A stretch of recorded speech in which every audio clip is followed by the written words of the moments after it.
Well, hello, my friends. Welcome back to Breaking Bricks. I'm your host, this guy right here. You know, we've gotten a lot of work done so far on our Clone Wars mock. This is the Battle of Urbana I've been working on. But this week, I want to talk about this. You know, this is Lego set 10195. You know, all of us really want this set in our clone armies. I know I do. I don't have one.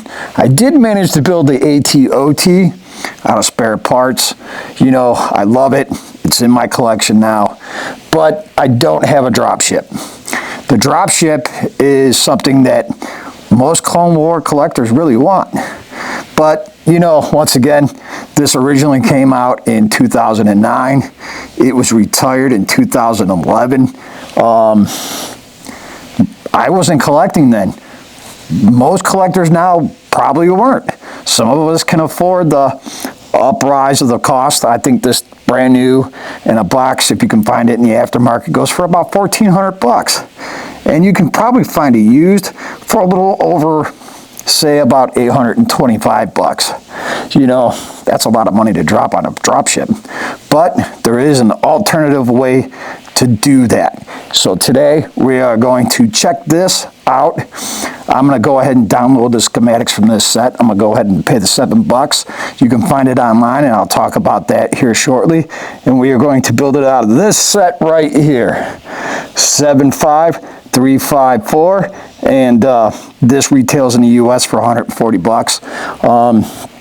It's going to be around, hopefully, for, I'm thinking maybe another year. So, you know, you want a drop ship, you're going to want to build one out of this. You can find those directions online. And like I said, I'll talk about that at the end of the video. So let's get to building this drop ship, and then we're going to check it out, and I'm going to give you my honest opinion on what I think it is and if I can get it into this build or not. So let's go ahead and get started.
Well, my friends, there it is.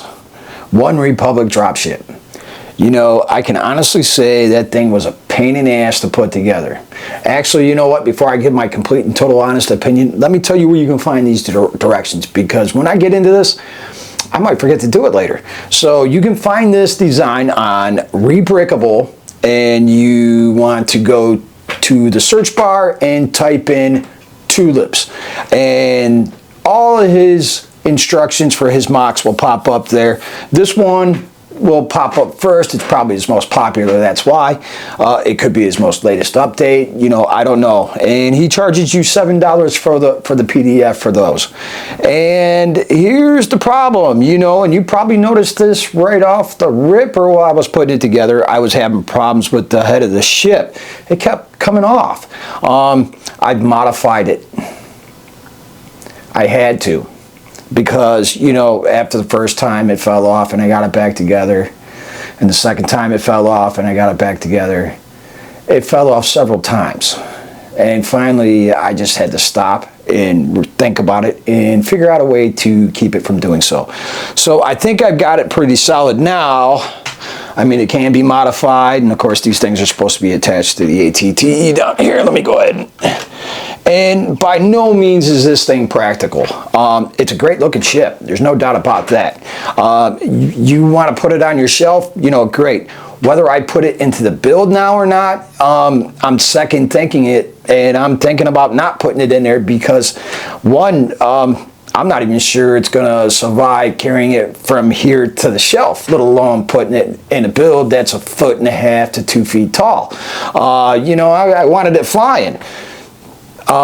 We'll see if I get it there or not, but time will tell, I guess, with that. But let's go ahead and take an up-close look at this thing and just talk about it. Alrighty, we got the head of this ship. This is where I had the most problems. For some odd reason, it kept separating here at the joint, and it would pop off and it would swivel down, and there's a little lock piece that comes up there.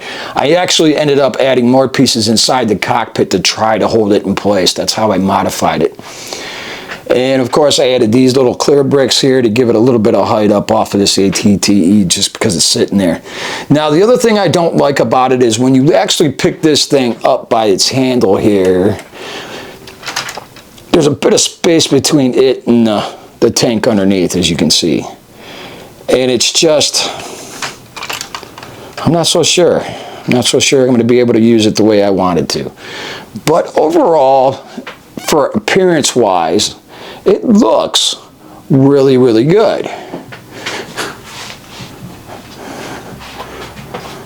Very deceiving, for sure. But once again, you know, I never had one of these. I don't know if there was original problems with the original one like that. I really don't know. I don't have it, and I'm not going to drop $1,400 to get it.